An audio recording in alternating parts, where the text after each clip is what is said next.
to the conversation about money and wealth, it's one, being willing to release a familiar now for an unfamiliar future. Now that's easier said than done, Yes. And it's bigger than it sounds. Are you willing to have your future look unfamiliar, and in some cases, look around and you don't recognize anything? Are you willing? Are you so tied to the comfort of what you know, even in its discomfort? So I was willing to reinvent myself 1,000 times. Are you willing to reinvent yourself? Are you willing to introduce yourself to the new version of you? Yes. Are you willing to go places you wouldn't go and do things that you traditionally wouldn't do? See, I wasn't traditionally in meditation or in visualization or hanging around older white men, or like I had 1,000 things that I didn't do traditionally. To change your life, you have to be willing to change your actions. The definition of insanity is doing the same thing over and over and over again and expecting a different result. If you want to change your life, you want to be in a different spot, you have to be doing different things. Now, if you love your life, great, don't change anything. Or you love pieces of your life, don't change anything about those pieces. But if you are not happy with where you are at, you must be willing to do different things. Otherwise, you will stay stuck forever. I was doing an Instagram live yesterday with a young entrepreneur. He wants to be a speaker and he wants to share his message, and he's constantly facing self-doubt and fear and insecurity, and nobody's watching the stories, and he's not good enough, and who am I to share a message? And in our IG live, one of the things he said was, well, I'm not comfortable doing that. We're talking about making content, and some days he's on top of the world and he feels great, and other days he's not, and he doesn't feel comfortable getting in front of the camera. And he started going off and telling me a story. Like, stop right there. When you say, I'm not comfortable doing that, we have to identify that as a trigger to go. Saying, I'm not comfortable doing that. Now, if it's against your values, I get it, right? You're not comfortable. You know, I'm at Costco right now. Nina's going shopping in there. I'm not comfortable robbing Costco. Perfect, okay? That's outside my value system. That's totally different. Most of the things that you're not comfortable doing are failing in front of other people. At the end of the day, that's what it is. You're afraid of being judged. And so we're not comfortable doing that thing. You'll fail if nobody else sees it, if it's just you. But you don't want to fail in front of other people. And that can no longer be a good enough reason. Because if you only do, think about this, if you only do what's comfortable, you stay in your comfort zone. If you only do what's comfortable, you stay in your comfort zone. And therefore, you hate your life.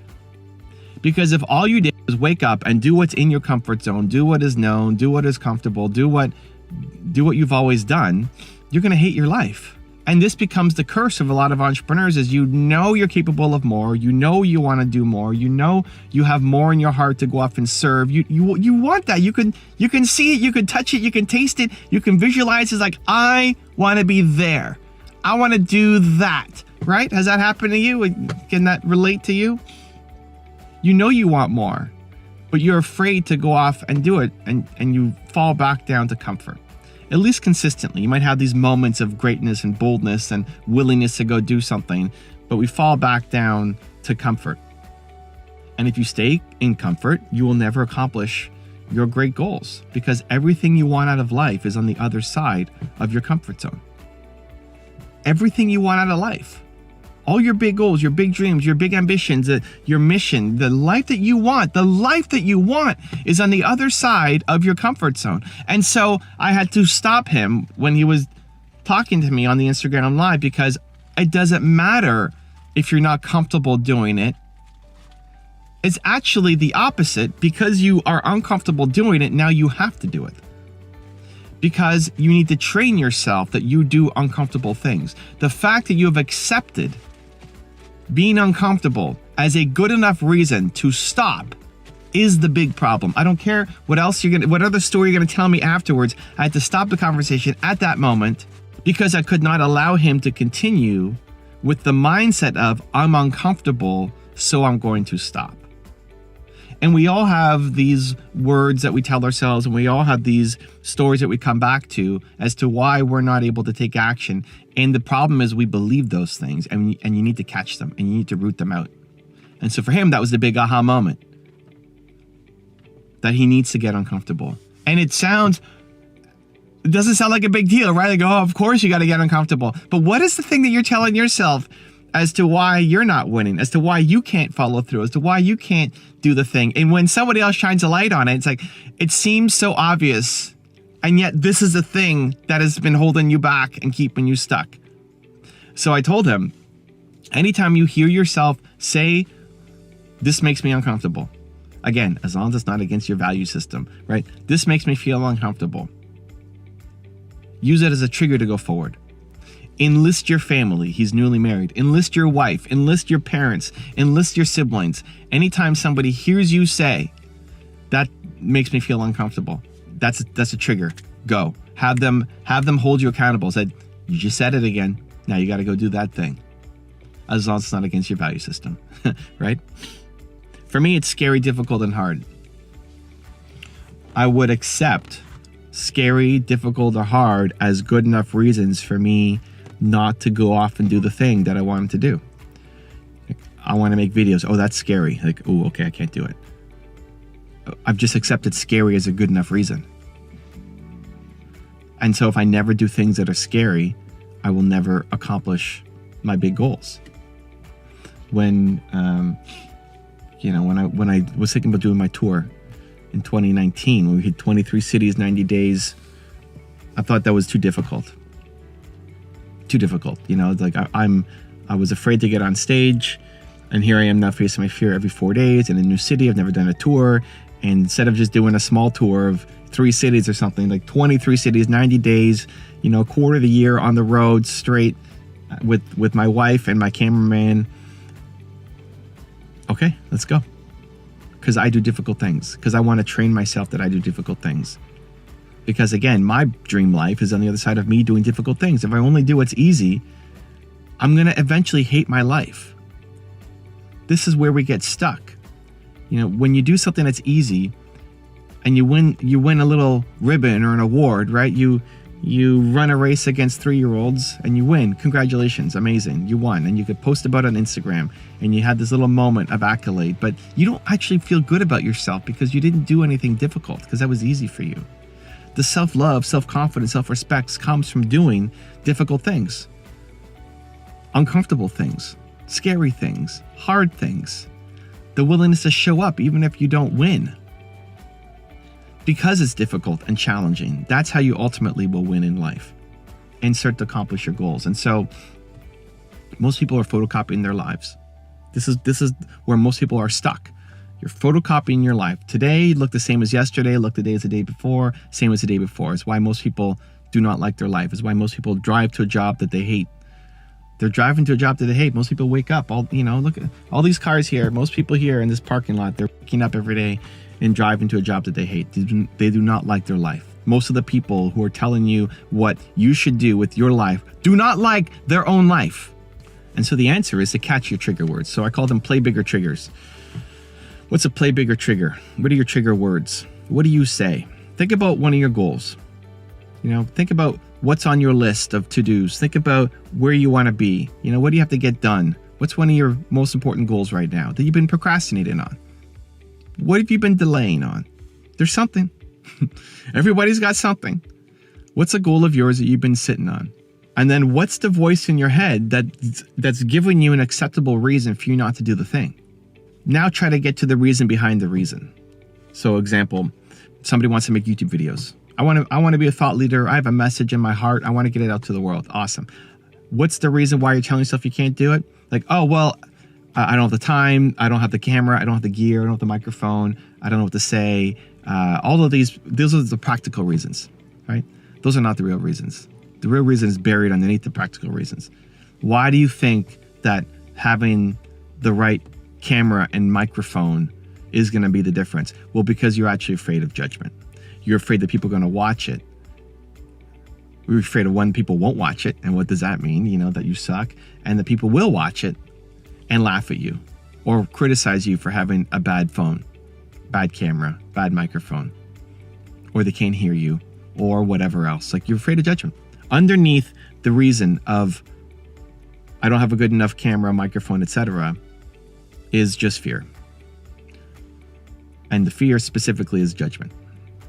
So think about your own goals. What do you want to do? What have you been delaying on? What have you been procrastinating on? What's the reason you're telling yourself? The logical one, the one that you're buying. And then what's the reason underneath the reason? What's the actual reason? And that's your trigger.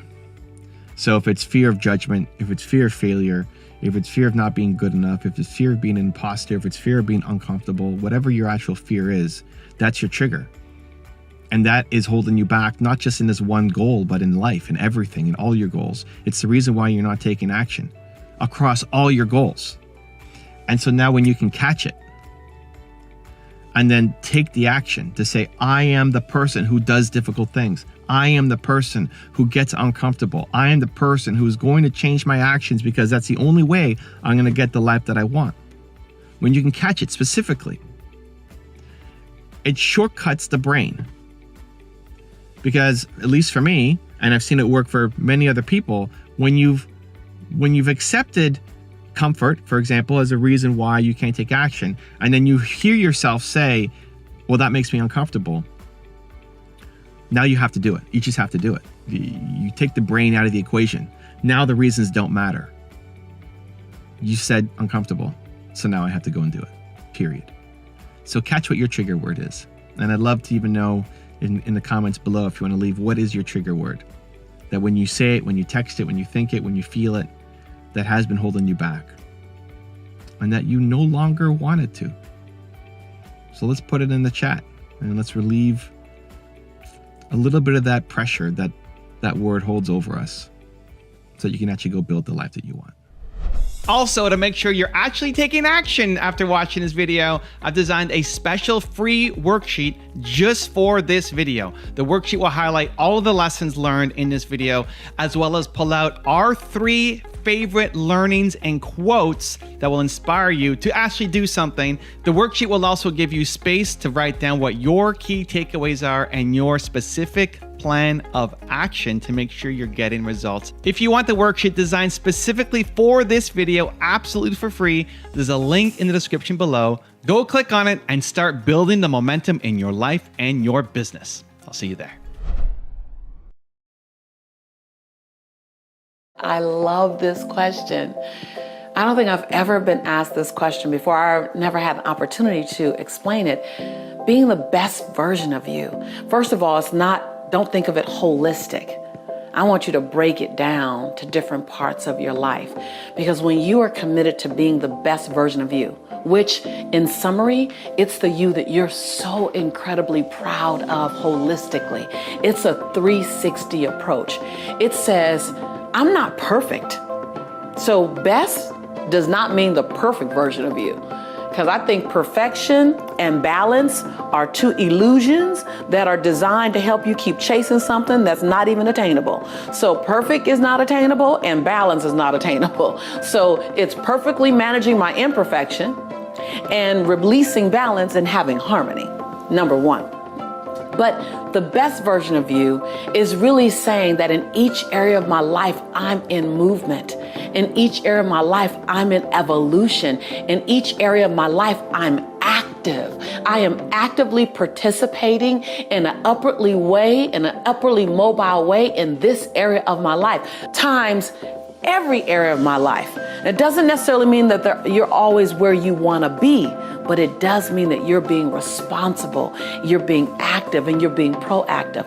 Finances, that you're looking at your numbers. Just this morning, I ran my credit score again. I want to see what's on it. I want to be actively participating in my financial growth. I looked at my savings. I looked at my life insurance. I just looked at my long-term plan. Not necessarily because I want to buy another house or I want to buy a car. I just want to be on top of it. I want to be responsible for it. And then health and wellness. Just yesterday, I was talking to Matt and going, Matt, it's time for us to do another health and wellness campaign. I don't necessarily want to do it. And it slightly to moderately scares me a bit when I'm bringing my fitness into a public conversation. But I know the responsible me, the best version of Lisa, is saying, hold me accountable. Hold me accountable to my fitness goals. Hold me accountable to my total wellness goals. And then last week, I was just sitting with someone saying, you know what? I need to go down the list of all the checkups that I've had. I need to make sure I'm not missing anything. Relationships. I just said to a girlfriend yesterday, hold me accountable. Hold me accountable to not running. I realize that I run well and I run smoothly. I run like a gazelle sometimes when it comes to relationships. It doesn't even look like I'm running because I'm so busy. So I asked someone who knows me, who knows the love that I want, who knows my sexy excuses.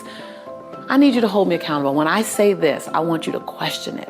And so while there's so much growth in every area of my life, I'm being the best version that I know to be because I'm active in every single area. I'm not saying I'm being the best or I am the best. Please don't get me wrong with that.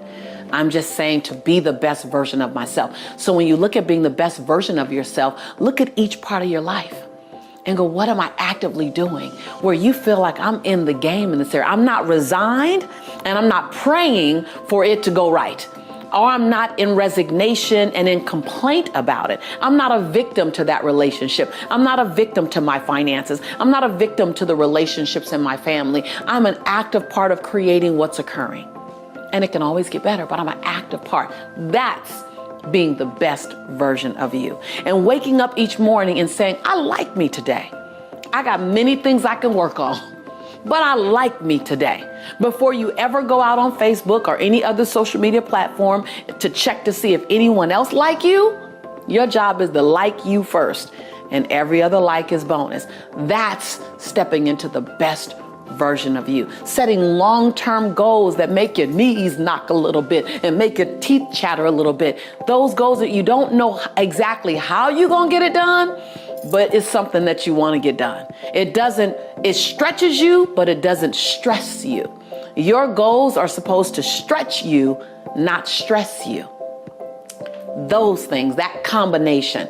And when you live in that capacity and you focus and you operate in that one, that's when you're living and being the best version of you. I love to go back and share some of my favorite memories with you, my fondest, and what I realized they're actually my most moving memories. One happened over 12 years ago. I was in Toronto, Canada with Margaret, and this gentleman walked up to me, standing about 6'2", Caucasian man in his mid-40s.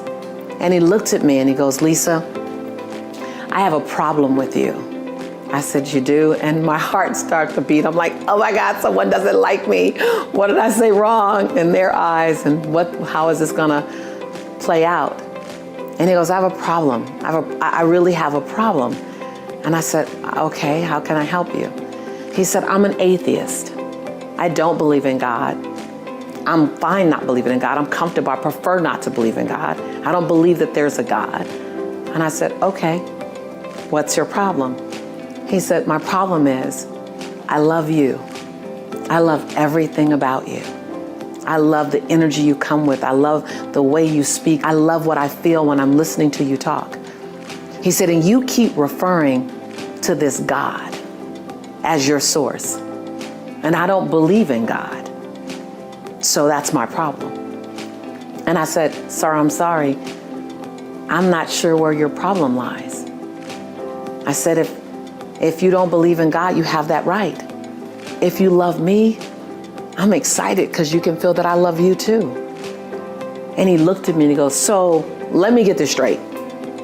This is not the part where you try to convert me or try to tell me how wrong I am, or you try to explain to me about your God so that I can begin to believe like you believe. This is not that part. You're not going to do that? And I looked up at him. I said, why would I do that? You're committed to whatever you believe in. My job is to honor your belief system. And he goes, see, you're doing that thing again that's making me love you more. That's my problem. But I know you believe in God. I said, that's not a problem. Why don't you keep believing in me and loving me? I'll keep believing in God and loving God. and we'll keep having this great experience. After I said that, he just grabbed me and he hugged me and he held me. And I knew somehow he was holding on to possibility. That's what I choose to tell myself. He was holding on to the love that he could feel from me, the palatable, non-judgmental, non-persecuting love. And in that moment, I couldn't feel more joy. As I held that man, I couldn't feel more joy. I couldn't feel more happiness that this is what ministry is about. This is what touching souls is about, is to love the person who thinks that you might not love them because their belief system. It was just so beautiful. The moment was so beautiful. I mean, he held me and then he drew back and looked at me and he said, "You're the real deal." And I looked up at him and I said, "So are you." And we said our goodbyes. I never saw him again. Margaret and I went up to the room, our hotel room, that night, and replaying what happened, we both just started to bawl, just cry. And I said to Margaret, "Margaret, this is marketplace ministry disguised as a business. I'm not in the converting business. I don't need to convert anybody. You're exactly where you choose to be. But I am in the loving business. My job is to love you where you are." And that beautiful gentleman, that day, he reminded me and Margaret, I believe, what unconditional love could feel like. You know, when you want to learn how to trust your intuition more, you know, I say, and this is me and my walk and my belief system, that your intuition is your internal GPS system, your internal God placement system. It's that whisper, and sometimes it's that scream that tells you to leap or to be still. Your intuition is a combination of spirit, emotion, and logic, and it's guiding you. And so often we don't hear our intuition. Why don't we hear it? Because we're having too much chatter in our head. Like the chatter in our head, doubt, worry, judgment. Oh my God, judgment or fear of other people's perception of you. So your intuition is saying, "I love to dance. I want to sing." Your intuition is saying, "We can have a great time." Your intuition is saying, "I want love." Your intuition is saying, "Gosh, let's go take that chance on that writing that book," or "Let's take that chance on starting that business." And then your chatter comes in. "No, what if I fail?" So let me explain this to you. Your mind, your brain is designed to keep you safe. It's designed, and it only has the ability to go back in time in the mental file cabinet and look at the last time you tried something like this, and it may not have been good, or it may have ended in some dangerous situations where people could judge you, and your brain is designed to protect you. That's it. Your brain's designed to protect you. It's logical. Your intuition is that spark of passion. It's that spark of desire. It's that spark of love. It's that spark of pull me forward. It's that little bit of radical. It's that lot of bit of I want to leave my fingerprint on this planet. Your brain isn't designed to have those same ideas now. Now, your intuition can kick the brain in, and the brain can start thinking of ways too, but the intuition is where it's going to start. It's in your gut. It's why when you feel something, you kind of go here. You don't go, "Oh, I feel so special." You don't say, "I feel special here." You say, "I feel it here. I feel it here." And so your job is not to turn down the doubt. Your job is to turn up the passion. It's to turn up the faith. It's to turn up the possibility. Now, still make well thought out plans. I always say the best plan is the plan made. I don't care if you have to upgrade it, you have to modify it, but if you fail to plan, then you've planned to fail. So every dream, every passion, every desire, follow it with a plan, because that's where your brain gets excited. Your brain goes, "Yeah, we got a plan now." Now you can believe yourself. See, you set big goals and dreams and you have desires, and then you don't achieve it, but you don't achieve it because you didn't set the plan in place. You didn't do the details, and then you stop believing you could do it. And then you do the biggest tragedy. You stop dreaming. You stop hoping. You stop stretching yourself. You stop listening to your GPS, your God placement system that says you've been put here on a divine assignment. And your assignment may change over years. Guess what? Your assignment you had 15 years ago may be very different from the assignment on your life today. Your job is to turn down the volume in your head. The volume of judgment, the volume of fear, the volume of worry, the volume of perfection. Turn down the volume in your head and turn up the volume in your intuition, in your solar plex, in that God placement system, in that heart space. Turn up the volume in that place that just says, what do I want? What? Ask yourself this tonight, today, tomorrow. What feels good to my soul? And then be still and be quiet. I believe in prayer, and I believe in meditation. And I grew up only knowing about prayer.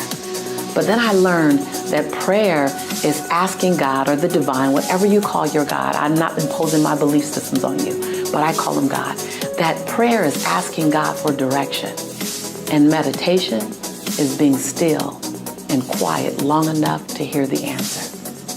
A lot of times we don't hear our intuitive spirit talking to us because we're not still and we're not quiet long enough to hear it. So give yourself the gift of quiet time. And really, after you've asked the question, what brings me joy? What excites my soul? What do I want to do for the next 6 months or 6 years? What makes me feel passionate? What sets me on fire? And then be still. And then listen. But the biggest question is, will you be bold enough to act on what you hear? I ain't going nowhere. So I want to hear what happens. I want to hear what you heard. I want to hear what came up for you. I want to hear what stirred your soul. I want to hear how excited you got. I want to hear about the feelings that began to pulse through your entire body when you listened to your GPS, when you listened to that calling in your soul. I want to know, because that's when the hair on the back of your neck stands up. That's when you get chicken skin. That's when you can't sleep at night. That's when you get up early. I'm just saying. I love the phrase willpower. But willpower isn't something you conjure up. Willpower isn't something you drink. Willpower isn't something you download from Google. What you're talking about is, how do I make the choices that are in alignment with my highest purpose and my highest vision for myself? That's what you really want to ask. See, your life is a physical manifestation of the choices that you made up until this moment. I'm going to say that again because that gets a little deep. And that can go over some people's head. That can hit you sometimes right between the eyes, and you got to hear it a second time. So here it goes. Your life right now, as it exists today, your finances, your weight, your relationships, your career, your self-esteem, your self-image, your spiritual awareness, all of that is a result of the choices that you've made up until this moment. Big and small. And just so you know, your life, the way it appears today, is not a result of a few big choices. Even though that's the thing that we look back on. We go, I shouldn't have moved out of the state. I shouldn't have got into that relationship. I shouldn't have. We look at the big things. Well, I'm here to disrupt that mindset a bit. Your life experience right now is not so much a result of your big choices, while those impact you. It's really a result of a bunch of small little choices made consistently over a long period of time. Because those are the habits and the behaviors that you've gotten into. So we can talk about willpower and how do I build willpower, as if it's something that you can flex in the gym or something you can do crunches or abs or triceps and build, but it's not. The question you should ask, the answer you should be seeking is, what does it take to make my choices become in alignment with the life that I say I want to live? Now, when you say choices, it makes it really sobering, because even when you choose to sit down on yourself, it was a choice. So I ask you in this moment, what will it take you to decide to make the choice today. Don't even think about tomorrow. Don't think about next week, but to make the choice today that's in alignment with your health goals. Make a choice today that's in alignment with your financial goals. It's the small things. It's the extra visit to Starbucks. It's the extra biscuit. It's the getting up early. It's 10 more crunches. It's doing squats every time you go to the bathroom. At least that's what I do. I do 10. I do 10 every time I go to the restroom. I'm already there. I'm just going to keep on going just because I want to stay in alignment with my goal. And my goal is to have a body that at least creates a double take or a triple take, maybe. I don't know. I wanted to create a body that is in alignment with my goal. I want to be able to go paintballing with my nephews and my son the way I just did recently. I want to be able to go jet skiing. So when I look at my life and my lifestyle that I want to maintain, it requires me to hike a little longer. It requires me to eat more vegetables and protein. It requires me, my choice of how I want to live requires my alignment in what I put in my body or how I stay active in my body. So when I date, I don't do dinner dates. I'm not interested in doing dinner dates. You want to date me? Let's go on a hike. Let's go skating, ice skating, roller skating. Let's go on a walk. I want active dates in my dating experience because that's in alignment with my life's purpose. So, what are you choosing? Let's not even look at willpower. Let's look at choices. Because choice is something you can control in every single moment. And the choice you made yesterday, if it wasn't in alignment with your greatest goal and your highest purpose, okay, yesterday is yesterday. Make a new choice today. You're not ever condemned or sentenced to making the same choice over and over and over again. Every day, every moment, you have a new opportunity to make a new choice. So divorce yourself from the conversation, that's who I've always been. And divorce yourself from the conversation, well, Lisa, it's hard. Yeah, listen, mediocrity is crowded. Everybody's hanging out in mediocrity. But excellence, world class, it's a lot of room up there. So it's only for those who are willing to be mildly to moderately to maybe significantly inconvenienced by making the choice that's in the highest alignment with the highest version of themselves. So let's just put away willpower and let's pick up choice. And then let's make a choice that blows your mind. If you find that the relationships around you have toxic outcomes, then I want you to look at where's the breakdown. Is the breakdown in communication? Is the breakdown in how you communicate, the words you're using? Is the breakdown in who you choose to be around? Is the breakdown in the engagement of what you're talking about?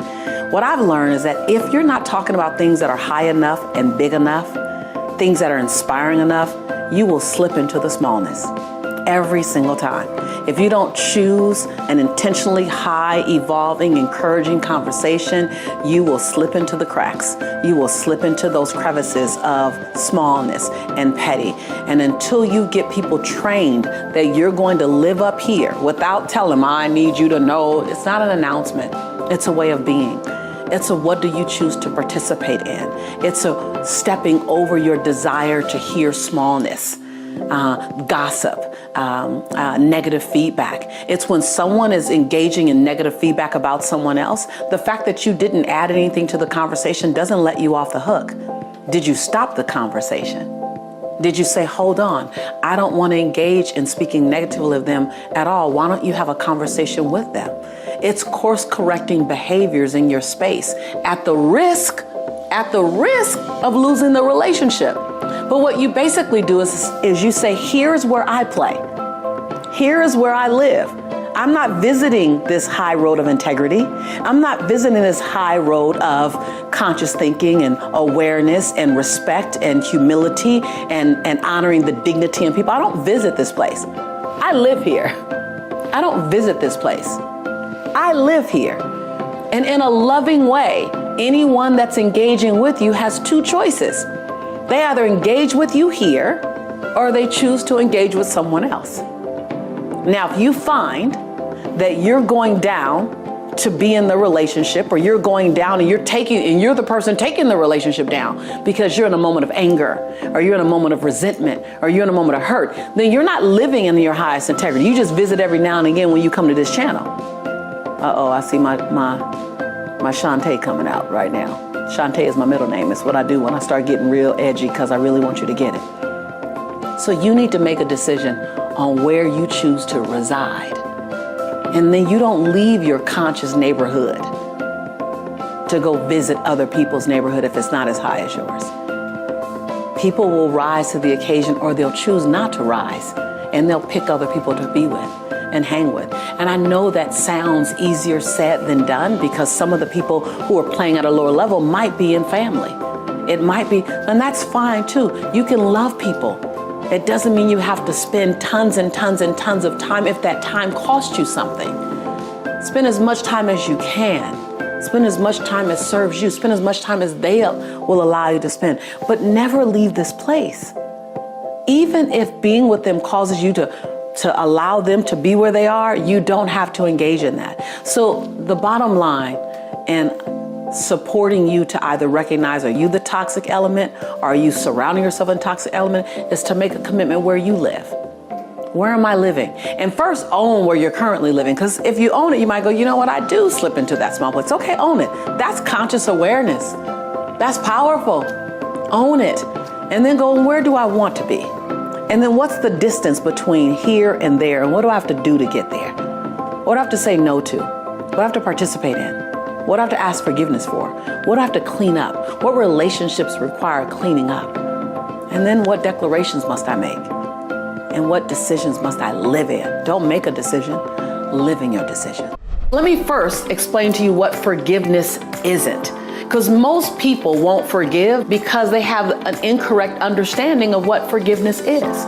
So forgiveness is not pardoning someone's behavior.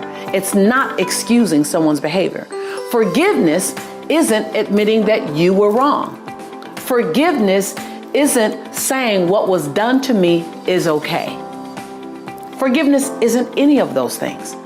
Forgiveness actually, if you really understand it, it has less to do with the other person and more to do with you and more to do with your future. Let's go back to the oil and water scenario. So forgiveness invites in love, invites in possibility, invites in prosperity, it invites in new thinking, it invites in creativity. So forgiveness is an expanding emotion. When you forgive, you're opened up for new things. Anger is a contracting emotion. It requires you to shut down, to avoid, to shut out, to stop talking. Everything in anger is about stopping and shutting down. Everything about forgiveness is about opening up without pardoning someone's behavior. I want to make sure I'm clear on that, because most people attach forgiveness to, but you don't know what he did, but you don't know what she did. When you can detach, forgiveness is not about what they did. Forgiveness, get this, forgiveness is about making yourself available. Think about your body is primary real estate. There's only so much of it. It's a finite space. There's only so much space. It's not forever. This is your body. So if this is your primary real estate, your heart, and you have anger occupying 20% of it, you can never experience 100% love.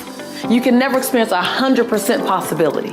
You haven't given yourself a chance at 100% of the things you want most, because your primary real estate, your heart, your body, your mind is being occupied with a very intrusive, toxic emotion. Less and less about them. Nothing to do with them being right or their behavior being pardoned or the action. It's your future is paying for your past when you hold on to anger. So when you get really connected to the cost of anger, then it's not about the what.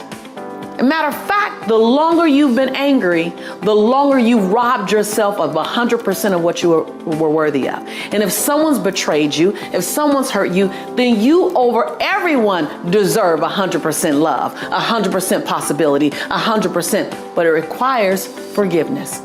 And in many cases, it's forgiveness of yourself. In many cases, the person you've been angry at the longest is yourself. And the same rule applies when it comes to you.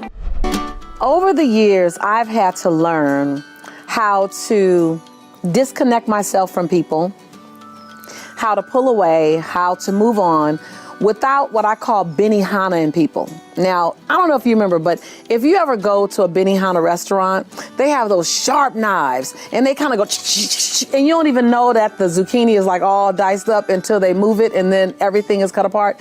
Well, I used to have a habit of like cutting people off so well, so fast, that I felt like I Benihana them. Like they didn't know they were like all sliced and diced until they went to walk away and their head fell off and then their arms fell off.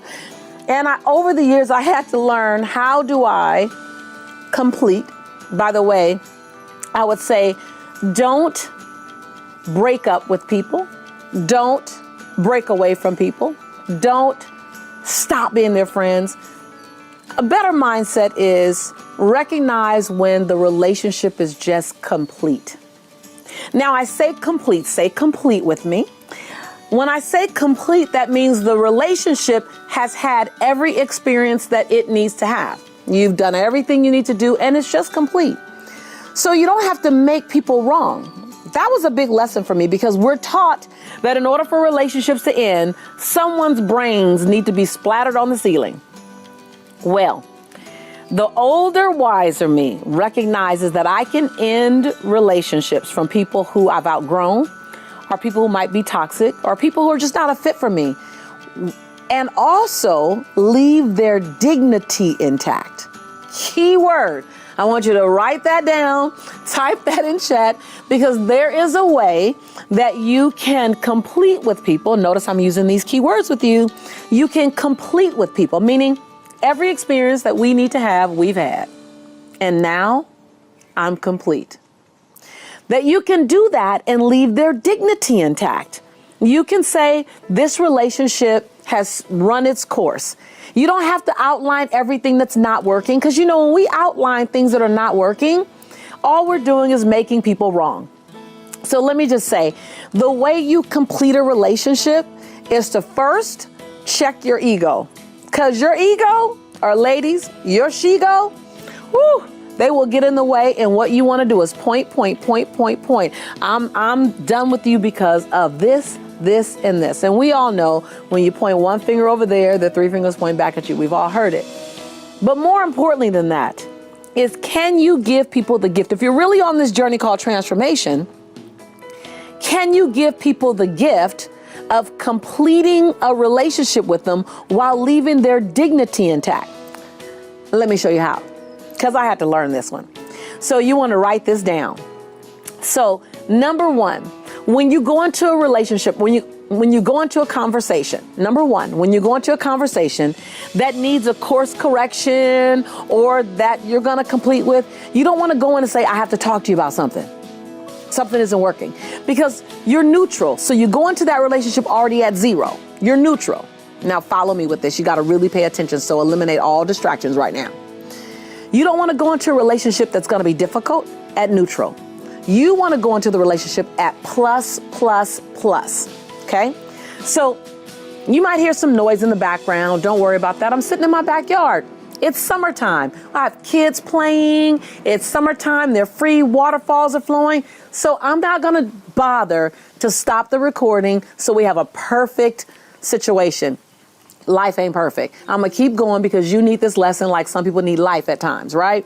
So you go into a conversation at zero when you say, I need to talk to you about something. Instead, I want you to think of it this way. When you go in at zero and then you say, what's wrong? I need to talk to you. This doesn't work for me. This doesn't work for me. Every time you say this doesn't work for me, you go down one notch. -1, -2, -3, right? Most people do that. Almost everyone does that. Look, we need to talk. As soon as you say that, people are like, oh, what?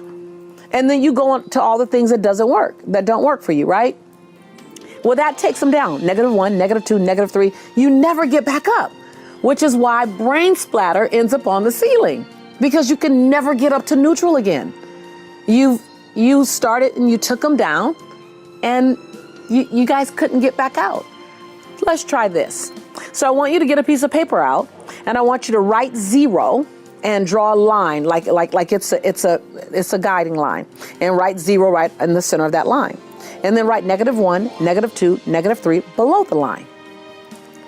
Instead of starting with I need to talk to you about something and going into what's wrong, I want you to start every challenging conversation, and I want you to take them up, plus them. Think about it, plus 3 me, plus 3 me, plus 3 me, right? Which means I need to talk to you about something. First of all, what I want to tell you is what I love about you, plus 1. What I respect about you is, plus 2. What I appreciate and honor you for, plus 3. What I realize is that I'm really complete with this relationship. There are parts of it that's not serving me anymore, and it's time for me to move on. Plus 2. I need to love you from a distance. I just need space. Plus 1. And I need that space to begin now. 0. Still a hard conversation, but now you've ended at 0 versus -3. Still not easy to have. I didn't say it was going to be easy. But when you plus 3 me, you actually add value and add energy to who I am and affirming me. Because even in the worst relationship, even in the most negative situation, you can find things to love people for, to appreciate them for, and to honor them for. And then there are the things that don't work. Plus 3 me, and then course correct me. Plus 3 me, and then complete with me. Plus 3 me before you do anything else. So in any conversation with a coworker, with a child, with a loved one, with a romantic interest, with a friend, plus 3 me. And then let's manage what can be fixed, adjusted, or shifted in our relationship.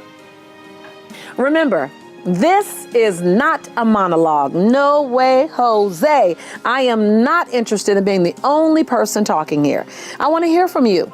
Your words mean everything. I think what makes this channel so unique and so delicious and so dynamic is the conversations that we have in chat around the videos, around the messages. I would love to hear from you.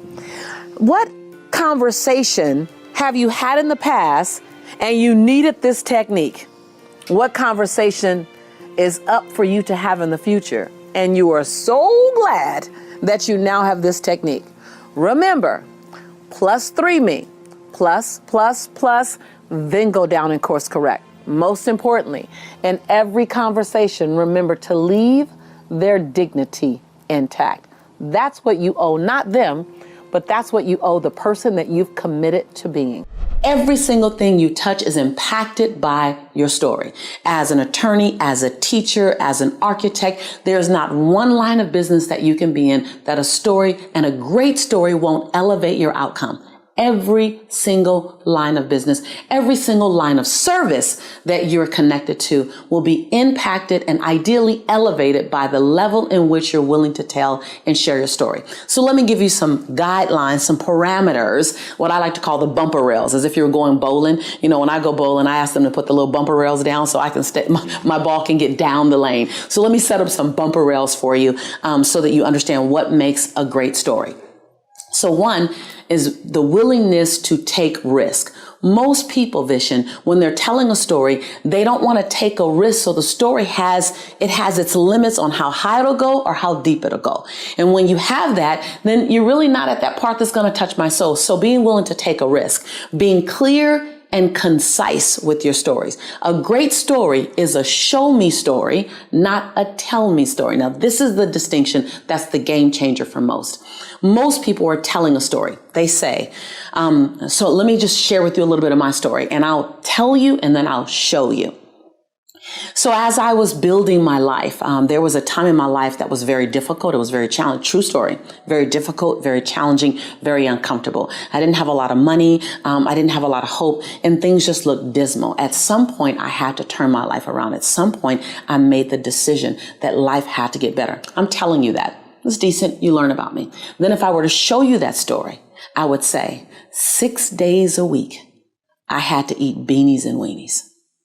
I had to find money in the crevices and the corners of my couch so that I can get my son milk. There were times when my heart would beat fast just at what am I going to have tomorrow? At some point, I got sick and tired of my own story. Is this going to be my future? No, I can't handle it. Notice the difference in that second story. Wow. I completely see that. I just painted a picture. Same story. Now, the second one, when you show a story, it's going to require more of you. It's going to require you to find the colors. What were you thinking? What were you experiencing? What was going on in your head?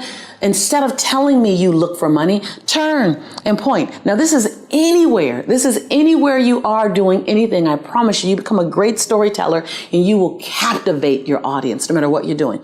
I've captivated investors. I've captivated students. I've captivated educators because I was willing to show the story. I call it unpacking the story vision. Being willing to tell me, what were you thinking? What were you feeling? What were you seeing? Think about a story as an oral movie. And so in an oral movie, think when you're looking at a movie, the first thing they do is they identify what state of time it is. Is it futuristic? Is it in the now? Was it back in the day? You notice that based on what people are wearing, how they're talking. So paint that picture for me. Take me to that environment. Set the backdrop up for me. Show me what you're going through. Instead of saying I was angry, you can tell me you were angry, but when you say the hair on the back of my neck was standing up, I felt the fumes exiting my nose. I thought that my chest was going to pop and I was going to say something that I'd regret forever. Ooh, you just showed me you were angry. Take that extra time to unpack it. Why will most people not do that? Because it requires a level of vulnerability that we're not willing to share. When you look at prioritizing, it really lives in, and I'm gonna say this word, and you're probably not gonna wanna hear it, but when I tell you it's a game changer, when you master, and just for now, begin to operate inside of time management. I used to resist time management because I'm a free spirit / people would call me a rebel back in the day, meaning I didn't wanna be controlled. I'm a butterfly. I wanted to soar. I wanted to be free. Well, the reality is that when you manage your time more effectively, you actually create more freedom. That was a huge aha for me. Somebody's gonna BOL right now, like breakthrough out loud. Because when you time manage, meaning I'm gonna use better blocks of my time. Let me give you some examples for that. I'm gonna use better blocks of my time, meaning I'm only gonna go on my email 3 times a day. I go on my email about 9:30, between 9:20 and 9:40, I go on my email. I stay in my email for 30 minutes. I'll go back in my email about 3 o'clock in the afternoon. I stay in my email again for about 30 minutes. I go back on my email one more time at 6 p.m. I stay in for about 30 minutes. That's it. I don't go in 19 times. I don't go in 20 times because 3 times a day gives me adequate time to see what's in there, see what's new, and act appropriately. Otherwise, it's throwing me off. I time block my day, about 90 minutes each time block to do a task. Even if a task only takes me 30 minutes, I time block 90 minutes because I get distracted. But when you time block your day and then you schedule each day, not every day looks the same. I have a time block for everything I need to do for 7 days out the week. Can you believe that in that time, I got more things done? You have to become comfortable with your no. My grandmother says, baby, she starts every sentence with baby. Baby, if you want your yes to have more value, you need to learn how to exercise your no. See, your yes might not have its value anymore. Why? Because you give it away too much. You give it to too many people. You give it away too often. You're always overcommitting, and then you feel drained and frustrated, and you don't have gratitude in your heart because you're overcommitted. Well, that all started with a yes that should have been a no, or should have been a I'd love to, but not now. And so number 1 is more effective time management that has your agenda in it, that has your priorities in it. Right now, your agenda is covered with everyone else's task. I heard once, if you don't have your agenda, then you're gonna work for somebody else's agenda. And so number 1 is your time management with your agenda. And number 2 is operating, utilizing, and being comfortable in a no. And not an attitude no, not like a stank no, like no. Not that, just a no, not now. No, I would love to, but my plate is full. I'm free in 90 days. Just don't make, no energy, just not now. Don't be surprised when everyone comes to you. You're great, you're amazing, you're brilliant. Look at you, you're on this channel, so you know you're smart. You want a better life, you want an abundant life. Of course you're here. Of course everyone wants you. And your priorities matter. So the third thing is to remember, it's your job to fill your own tank. It's your job to fulfill your own dreams. It's your job to write the story that you're going to want to read. It's your job. So the responsibility of your dreams coming true does not belong to your husband, does not belong to your man, does not belong to your woman or to your children. So to wait and hope for them to one day see your dream as a priority, that's an unrealistic expectation. And actually, it's unfair. It's your priority. And what that looks like is carving out time. It looks like putting it on the agenda. It looks like declaring it out loud so that the world could hear. It looks like giving yourself a chance, 1,000 chances, and pressing reset if you happen to fall down or sit down or get distracted. So if you want to know what does it mean to keep your priorities, your dreams a priority, it starts with you. It starts right now. It starts right here. I know what it feels like to prioritize other people over my dream. I did it for years. I love being loved. I love love and I love being loved. And I used to say yes all the time just to be loved. And I realized that I was teaching the people around me how to treat me. That you teach the people around you how to treat you. So if they're treating you as if your life isn't a priority, your dreams are a priority, it's because you taught them how to treat you that way. I know, ouch. Lisa, dang. I know, it stings. It stings when I say it. It stings me when I say it. But the reality is, if you train them how to treat you, then you can retrain them how to treat you now. And it's not a matter of making any big announcements. It starts with just setting some healthy boundaries. It's starting with making some time management. It starts by making sure you continue to come back here and that we stay connected. And that you allow me or someone else to help navigate you through the terrain called designing a better life, the one that you love, the one that you admire. And so let's start with those things, because that'll make a huge difference in your life. In that year when I was really broken, I was working at LA Unified School District. I was miserable. I was miserable because I wasn't living in my dream. I was just doing a job. And then one day, I said, well, what do I need to do? I need to buy my freedom. That's what I need to do. I need to buy my freedom. Well, I don't know about buying my freedom. I don't know about having money saved up. My family didn't have money saved up. My mother used to tell me, oh, this money is burning my pocket. So I know two things about money. It's hot, and we can't keep it long. We'd always have 1 week where we had all the food in the refrigerator, and then 1 week where the refrigerator was empty. Right? Come on. Some of you guys know about that. To this day, I spend so much money on groceries. You guys, oh my God, it's like I'm feeding like a family of 10. Because I'm so afraid of anybody ever being in my house and being hungry. Right? And so I wrote a check to myself. Jelani was 3. $110. I took it to the bank. Wells Fargo. I started a new account. The next check I wrote, $125. And just like the first check, I put in the memo line, funding my dream. I wasn't even clear what the dream was. But I knew there was something in my belly. Who in this room know you got something in your belly? There's something here. I'm not even clear about it. I don't know how clear you are, but I wasn't clear about it. But I knew there was a calling on my life greater than working for LA Unified School District. And no disrespect to LA Unified School District. It just wasn't my destiny. I wrote another check in 2 weeks, $146. Funding my dream. Now I started mailing the checks in because I didn't want to see my balance. Because I didn't want to go shopping. Because you're going to repeat what you learn, right? Until you decide to not repeat what you've learned. So I mailed the check in, and then I wrote another check.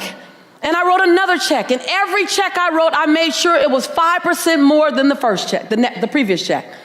I sold my Altima. I had a car note. Sold my Altima, bought a clunker because it didn't have a car note. Now I can write a bigger check, funding my dream.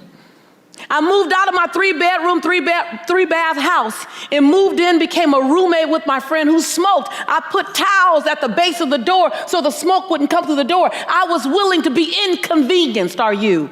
Yes. I'm just saying, I'm just showing you the story the charge I just gave you. I stopped getting my hair done. That was when I started going natural. I stopped going out. I stopped going out dancing. I stopped going out to dinners. My family didn't know what was going on. They thought, oh my God, it was LA. She's on drugs, but she's not losing weight, so maybe not. I don't know what's going on. I kept writing bigger checks to myself. $900. $900. I mailed it to Wells Fargo, funding my dream. $1,100. Mailed it to Wells Fargo, funding my dream. I still wasn't clear what the dream was. I just knew I had one, and it was being born through me, and I needed to give it a chance. That's all I knew. You don't have to see 2,000 feet in front of you. Just see 200 and run to the 200. You don't have to see it all. 3.5 years later, I'd written a check to myself every 2 weeks for 3.5 years. I didn't go out for 3.5 years. I didn't go dancing. I didn't get my hair done. I didn't get my nails done for 3.5 years. Are you willing to be inconvenienced for your conviction? I walk in to Wells Fargo 3.5 years later, and I said, hi, God bless you. Hi, my name is Lisa Nichols. She goes, oh my God, you're the funding my dream lady. I was like, yeah, I guess I am. And all of a sudden, all the tellers came running around. The manager came, they're like, oh my God, okay, oh my God, we have been wondering. We all got the same question. Y'all know what the question is, right? What's your dream? I was like, I'm not sure, but I know that it includes inspiring people, having people believe in themselves again, teaching them how to get back up when they've been knocked down, having them to be willing to give themselves 1,000 second chances. And every time they get to $9.99, press reset. I'm not sure what it's gonna look like, but it's just gonna help people. I said, I came to check my balance. I've been writing a few checks to you guys. They say, yes, you've been writing a lot. I said, I just want to check my balance. They said, you don't know your balance? I said, no, I got this really big stack of summary bank statements at home because my mama said money burns her pocket, and I don't want it to burn my pocket. I want it to pay for my freedom. I said, I just came to see what my balance was, if I had enough to fund my dream as it gets clearer. She wrote it down. Everyone's excited. She wrote it down, turned it around to me. I looked at it. I said, oh no, my name is Lisa Nichols, and my Social Security number. I said, that is not my money, and I am not taking that money because you're probably gonna want it back. So just fix that error right now. And they looked at me. They said, you really don't think that's yours? I said, no, my family's never had $5,000 in the bank or $10,000 in the bank. That's $62,500 in the bank. They said, Miss Nichols, and everyone teared up. The manager teared up, the tellers teared up. They said, Miss Nichols, whatever your dream is, I think you can fund it now. I looked at my son, Jelani, who now is 5 or 6, and I said, Jelani, our lives are gonna be a little different now, baby. Jelani said, yeah, Mommy, can we now go to McDonald's? See, for 3 years I've been telling Jelani, I'll make you a Big Mac. Mama makes Big Macs better than McDonald's. And so it began with a $110 check. So I don't know what yours is. I don't know what your radical looks like. For some of you, your radical was coming here, right? Yes, yes? Yes. And this is the beginning. Yes, yes. This is the beginning of your radical. This is the next best step. This is the first step. And so I just stopped by to let you know you're on the right path. And as you ramp up, you're going to have questions. You're going to be afraid. I do more things afraid now than I do fearless. Because the bigger you play, the bigger your breakdowns. Every single one of my errors in the last 5 years have cost me 6 figures. Like every single one. Every single one of my errors has required me to call an attorney. Like they're just big, because I'm playing big. I'm playing big, so be willing to go to the edge. And this is where you are here. Be willing to go to the edge and not just lean over and feel the breeze and watch the people jump and watch them soar and look through the windows at all the people who are living great lives. Don't just go to the edge and feel it. Be willing to lean. Feel your heartbeat. Feel it. That lets you know you're alive. That lets you know you're okay. Fear fuels you. Fear lets you know, go get more information. Fear lets you know, stay up a little later and study. Fear lets you know, get up a little earlier. Fear lets you know, ask for help. Fear is informing you. It's not stopping you. It's just another emotion like love and compassion and gratitude. We just made it paralyze us. See, fear doesn't stop me. Fear informs me.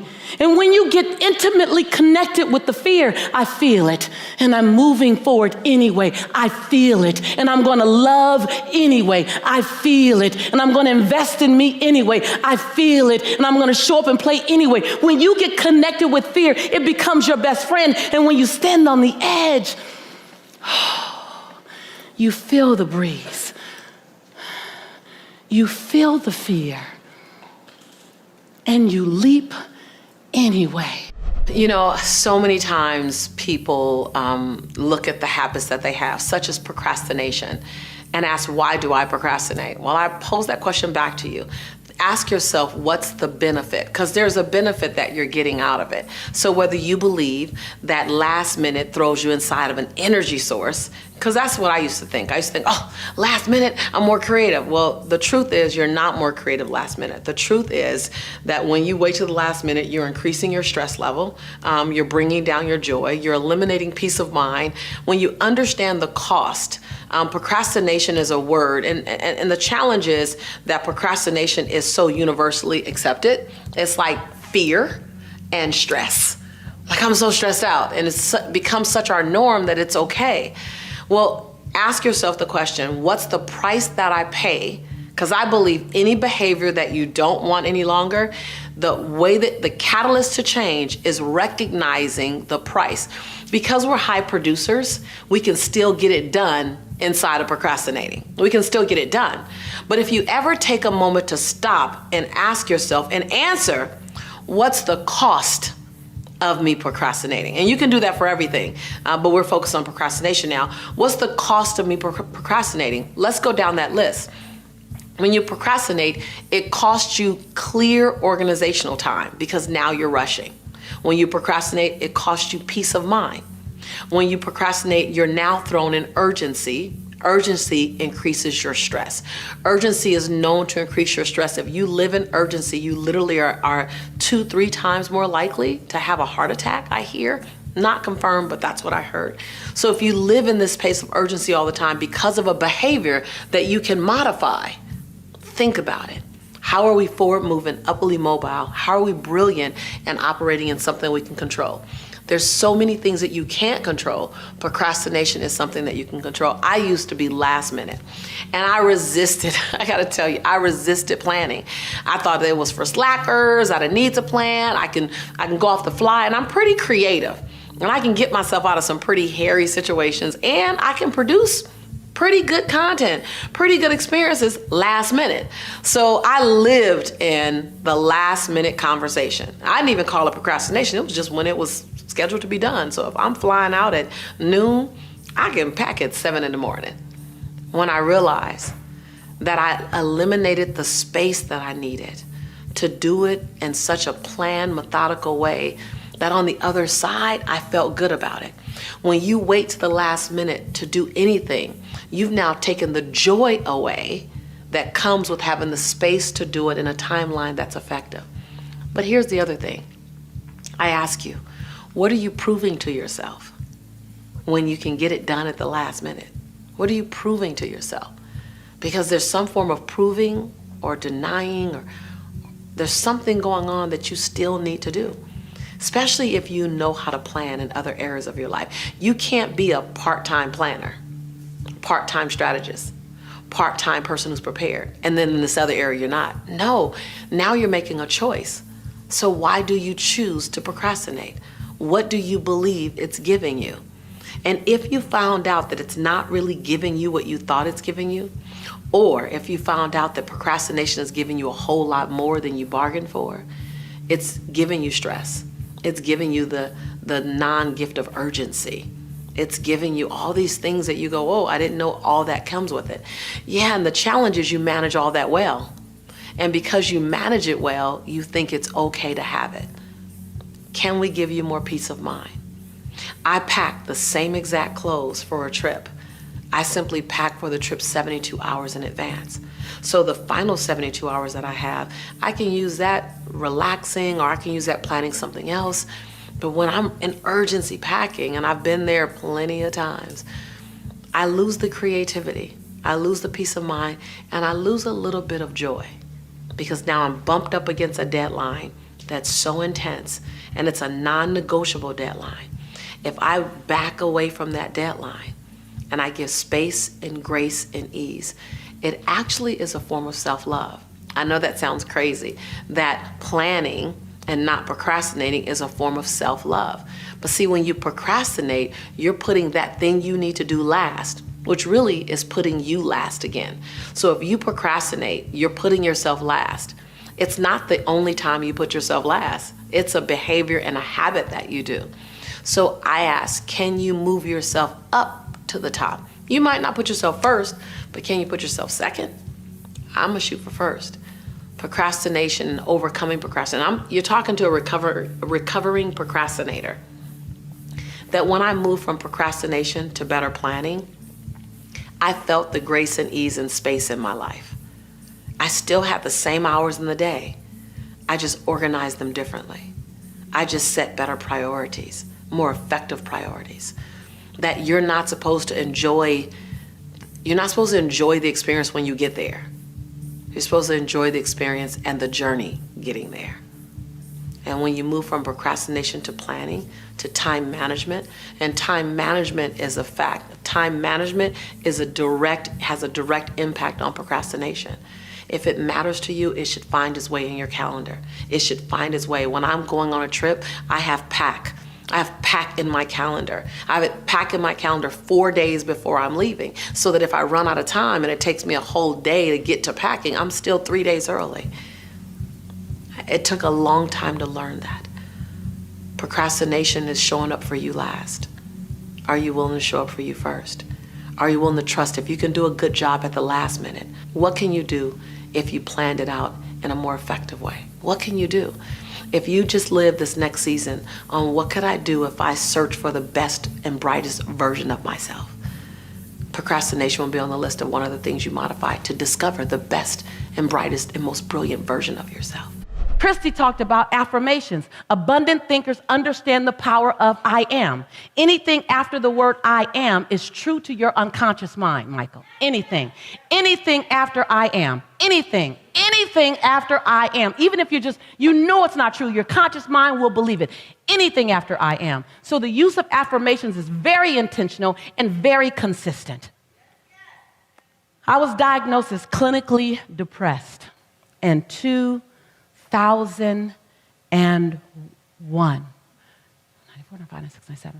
1998, I'm sorry. I was diagnosed as clinically depressed. It didn't make sense.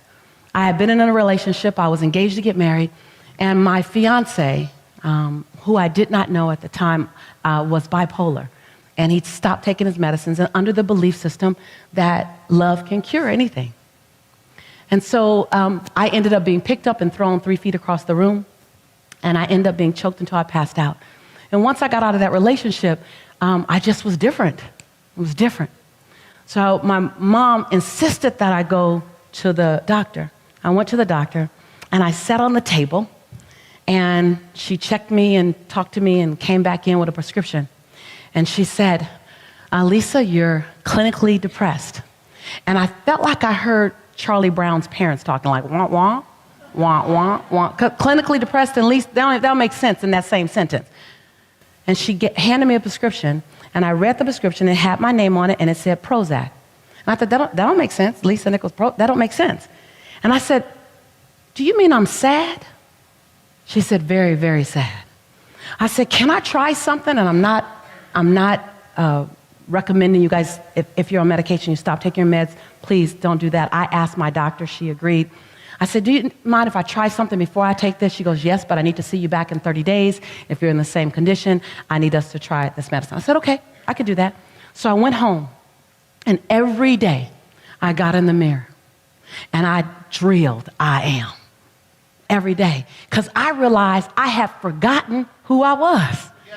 I just forgot. And it was okay to forget. I just forgot. So every day for 25 minutes, I just went over the I ams. Every day, I am. And then I paralleled that with I forgive you for. Then I paralleled that with I commit to you, Lisa. Every single day. I went back in 30 days, and I'm talking to her, and I'm on fire. She's just looking at me. And I'm just talking. She twisted her head again. And I'm just talking. She says, wait, I got to stop you. I said, what? She goes, what are you taking? And can I have some? I was like, I'm taking some of me. And so the power of I am can pull you through the darkest moment. The power of I am. If you want another awesome video in our Black Excellence series, check out the video right there next to me. I think you'll enjoy it. Continue to believe, and I'll see you there.